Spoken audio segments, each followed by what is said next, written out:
തെരഞ്ഞെടുപ്പ് തീയതിയൊക്കെ പ്രഖ്യാപിക്കും മുൻപേ തന്നെ സ്ഥാനാർത്ഥികളെ പ്രഖ്യാപിച്ചിരിക്കുകയാണ്. കോൺഗ്രസ് തദ്ദേശ തെരഞ്ഞെടുപ്പിലെ പ്രവർത്തനങ്ങളിലേക്ക് കോൺഗ്രസ് കടക്കുന്നു. തിരുവനന്തപുരം കോർപ്പറേഷനിൽ മുൻ MLA KS ശബരിനാഥിനെ ആണ് മേയർ സ്ഥാനാർത്ഥിയായി അവതരിപ്പിക്കുന്നത്. ആദ്യഘട്ടത്തിൽ 48 പേരുടെ സ്ഥാനാർത്ഥി പട്ടിക പ്രഖ്യാപിച്ചു.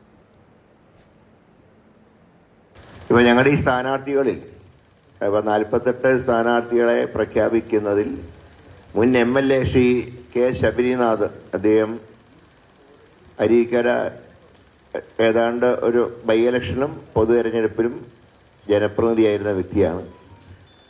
KPCCയുടെ ജനറൽ സെക്രട്ടറിയാണ്. അദ്ദേഹം ഈ പ്രമുഖ സ്ഥാനാർത്ഥിയായിട്ട് കവടിയാറിൽ മത്സരിക്കുന്നു. മേയർ സ്ഥാനാർത്ഥി അങ്ങനെ പ്രത്യേകിച്ച് പറയാറില്ല.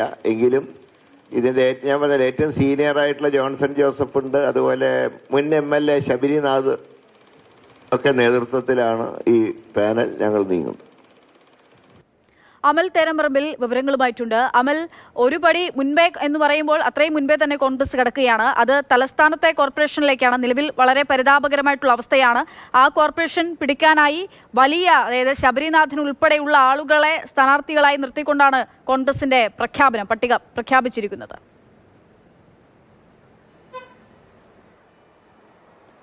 പക്ഷേ ആ നിയമസഭാ തെരഞ്ഞെടുപ്പ് പടിവാതിൽക്കൽ എത്തി നിൽക്കാൻ നടക്കുന്ന തദ്ദേശ തെരഞ്ഞെടുപ്പിൽ തിരുവനന്തപുരം കോർപ്പറേഷന് വലിയ പ്രാധാന്യമുണ്ട് എന്നുള്ള തിരിച്ചറിവിന്റെ അടിസ്ഥാനത്തിലാണ് കോൺഗ്രസിന്റെ നീക്കം. നിലവിൽ 100 സീറ്റുകളാണ് കോർപ്പറേഷനുള്ളത്. അതിൽ 10 സീറ്റുകളിൽ മാത്രമാണ് UDFന്റെ പ്രതിനിധികളുള്ളത്. ഇനിയിപ്പോൾ വരാനിരിക്കുന്ന തദ്ദേശ തെരഞ്ഞെടുപ്പിൽ തിരുവനന്തപുരം കോർപ്പറേഷനിൽ 101 സീറ്റുകൾ, വാർഡ് പുനർവിഭജനം കൂടി കഴിഞ്ഞതോടുകൂടി ഒരു സീറ്റ് കൂടി വർദ്ധിച്ച് 101 സീറ്റുകളായിട്ടുണ്ട്. ആ 101 സീറ്റുകളിൽ മികച്ച പ്രകടനം കാഴ്ചവെക്കുക എന്നുള്ളത് തന്നെയാണ് കോൺഗ്രസിന്റെ ലക്ഷ്യം. കെ മുരളീധരൻ, VS ശിവകുമാർ എന്നീ 2 നേതാക്കളുടെ നേതൃത്വത്തിൽ വ്യാപകമായ മുന്നൊരുക്കങ്ങൾ കഴിഞ്ഞ കുറേ നാളുകളായി നടക്കുന്നുണ്ട് കോർപ്പറേഷനിൽ. പതിവിന് വിപരീതമായി തെരഞ്ഞെടുപ്പ് പ്രഖ്യാപിക്കുന്നതിന് മുൻപ് തന്നെ കോൺഗ്രസിന്റെ ആദ്യഘട്ട സ്ഥാനാർത്ഥി പട്ടിക ഉണ്ടാവുകയാണ്. 81 സീറ്റുകളിലാണ് കോൺഗ്രസ് ആകെ മത്സരിക്കുന്നത്. അവശേഷിക്കുന്ന സീറ്റുകൾ ഘടകകക്ഷികൾക്കാണ്. അപ്പോൾ ഈ 81 സീറ്റുകളിൽ ആദ്യ 48 പേരുടെ പട്ടിക പ്രഖ്യാപിക്കുന്നു. അതിൽ മുൻ MLA ആയ KS ശബരിനാഥനുണ്ട്. അതോടൊപ്പം തന്നെ കഴിഞ്ഞ കുറേ കാലങ്ങളായി തിരുവനന്തപുരം കോർപ്പറേഷനിൽ കൗൺസിലറായി വിജയിക്കുന്ന ജോൺസൺ ജോസഫ് ഉണ്ട്. KSUവിന്റെ ജില്ലാ വൈസ് പ്രസിഡന്റായ ആ സ്ഥാനാർത്ഥി പട്ടികയിൽ ഏറ്റവും പ്രായം കുറഞ്ഞ സ്ഥാനാർത്ഥി വൈഷ്ണവ് സുരേഷ് ഉണ്ട്. ആശാ വർക്കർമാരുടെ പ്രതിനിധിയായി രാജി ആ പട്ടികയിൽ ഉൾപ്പെടുന്നു. അങ്ങനെ ടെക്കിയായിട്ടുള്ള ഈ വൈഷ്ണയെയും ആശാവർക്കർമാരുടെ പ്രതിനിധിയായിട്ടുള്ള രാജിയെയും എല്ലാം ഉൾപ്പെടുത്തി സമഗ്രമായൊരു പട്ടികയാണ് പുറത്തുവിടാൻ കഴിഞ്ഞിട്ടുള്ളത് എന്നുള്ളതാണ് കോൺഗ്രസ് ക്യാമ്പ് ആത്മവിശ്വാസം പ്രകടിപ്പിക്കുന്നത്. പക്ഷേ നിലവിൽ നേരത്തെ അക്ഷയ പറഞ്ഞതുപോലെ പരിതാപകരമായൊരു അവസ്ഥയാണ് കോൺഗ്രസിന് തിരുവനന്തപുരം കോർപ്പറേഷനുള്ളത്.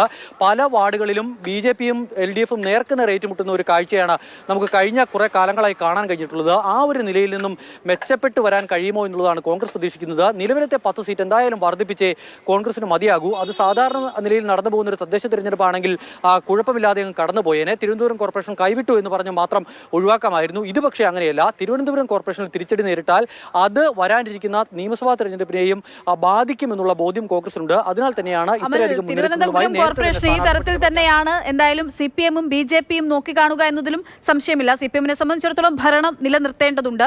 BJPക്ക് ഭരണത്തിലേക്ക് എത്താൻ വേണ്ടിയിട്ടുള്ള അവരുടെ ശ്രമങ്ങളുമുണ്ട്. അപ്പോൾ നിലവിലിപ്പോൾ കോൺഗ്രസ് നേരത്തെ തന്നെ സ്ഥാനാർത്ഥികളെ അണിനിരത്തി കഴിഞ്ഞു. അവരുടെ പ്രചാരണ ഉൾപ്പെടെയുള്ള കാര്യങ്ങളൊക്കെ തുടങ്ങിക്കഴിഞ്ഞു, സജീവമായി എന്നത് അർത്ഥം വ്യക്തമാവുകയാണ്. അപ്പോൾ ഇനി CPMും BJPയും ആരൊക്കെ ഇപ്പോൾ ഉള്ളവർ തന്നെയായിരിക്കുമോ ഇനി മത്സരിക്കുക? അവരുടെ സ്ഥാനാർത്ഥികൾ ആരൊക്കെയെന്ന് കണ്ടെത്താൻ സാധിച്ചിട്ടുണ്ടോ മുന്നണികൾക്ക്?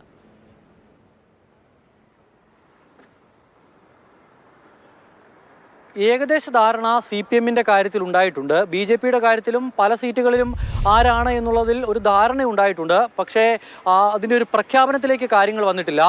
CPM എന്തായാലും അരിയടക്കം ഒരു വട്ടം കൂടി മത്സരിപ്പിക്കുമോ എന്നുള്ളതൊക്കെ കണ്ടറിയേണ്ടിയിരിക്കുന്നു. പ്രമുഖരായ സ്ഥാനാർത്ഥികളെ തന്നെ രംഗത്തിറക്കി പാർട്ടിയുടെ ഏറ്റവും പ്രധാനപ്പെട്ട നേതാക്കളെ തന്നെ രംഗത്തേക്ക് ഇറക്കിയുള്ള പോരാട്ടത്തിനാണ് CPM തയ്യാറെടുക്കുന്നത്. കാരണം CPMും BJPയും തമ്മിൽ കാര്യമായ ഒരു സീറ്റ് അന്തരം ഇല്ലാത്ത ഒരു കോർപ്പറേഷനാണ് തിരുവനന്തപുരം. എന്തും സംഭവിക്കാവുന്ന സ്ഥലമാണ്. കഴക്കൂട്ടം, അതോടൊപ്പം തന്നെ നേമം അടക്കം വട്ടിയൂർക്കാവ് അടക്കമുള്ള സ്ഥലങ്ങളിൽ BJPക്ക് വലിയ സ്വാധീനമുള്ള സ്ഥലങ്ങളാണ്. അതിനാൽ തന്നെ പോരാട്ടം കടുക്കുമെന്ന കാര്യത്തിൽ സംശയം വേണ്ട. BJPയുടെ കാര്യത്തിലാണെങ്കിൽ VV രാജേഷ് അടക്കമുള്ള ആളുകൾ നിലവിൽ കോർപ്പറേഷനിൽ കൗൺസിലർ ആയിട്ടുണ്ട്. പൂജപ്പുരയിലാണ് VV രാജേഷ് കഴിഞ്ഞ തവണ മത്സരിച്ചത്. എങ്കിൽ ഇത്തവണ അവിടെ നിന്നും ഒരു മാറ്റം ഉണ്ടാകും എന്നുള്ള ചർച്ചകളൊക്കെ ഇങ്ങനെ കേൾക്കുന്നു. പക്ഷേ ഒരു അന്തിമ തീരുമാനം ഇരുകൂട്ടരുടെ കാര്യത്തിലും ഉണ്ടായിട്ടില്ല. പക്ഷേ തിരഞ്ഞെടുപ്പ് പ്രഖ്യാപനം നടന്നിട്ടുണ്ട് എങ്കിൽ ഏറ്റവും അടുത്ത നിമിഷം തന്നെ തിരുവനന്തപുരം കോർപ്പറേഷനിൽ LDFും അതോടൊപ്പം തന്നെ BJPയും സ്ഥാനാർത്ഥി പ്രഖ്യാപനം നടത്തി കളത്തിലേക്ക് ഇറങ്ങും. അങ്ങനെ അങ്ങനെ വരുമ്പോൾ സംസ്ഥാനത്തെ തന്നെ ഏറ്റവും വാശിയേറിയ പോരാട്ടം നടക്കുന്ന ഒരു കോർപ്പറേഷനായി തദ്ദേശ സ്ഥാപനമായി തിരുവനന്തപുരം കോർപ്പറേഷൻ മാറുമെന്ന കാര്യത്തിൽ ആദ്യഘട്ടത്തിൽ തന്നെ സംശയമില്ല. തെരഞ്ഞെടുപ്പ് തീയതി പ്രഖ്യാപിക്കും മുൻപ് തന്നെ തിരുവനന്തപുരം കോർപ്പറേഷൻ ആ തലത്തിലേക്ക് അടയാളപ്പെടുത്തുന്നു ഈ തദ്ദേശ തെരഞ്ഞെടുപ്പിൽ എന്നുള്ളതാണ്. കോൺഗ്രസ് അവരുടെ സ്ഥാനാർത്ഥി പട്ടിക പ്രഖ്യാപിച്ചു കഴിഞ്ഞിരിക്കുന്നു. ഇനി BJPയുടെയും ഒപ്പം തന്നെ LDFന്റെയും സ്ഥാനാർത്ഥികൾ ആരൊക്കെ എന്നുള്ളതാണ് അറിയാൻ ബാക്കി. അമൽ തേനംപറമ്പിലാണ് വിവരങ്ങൾ നൽകിയത്.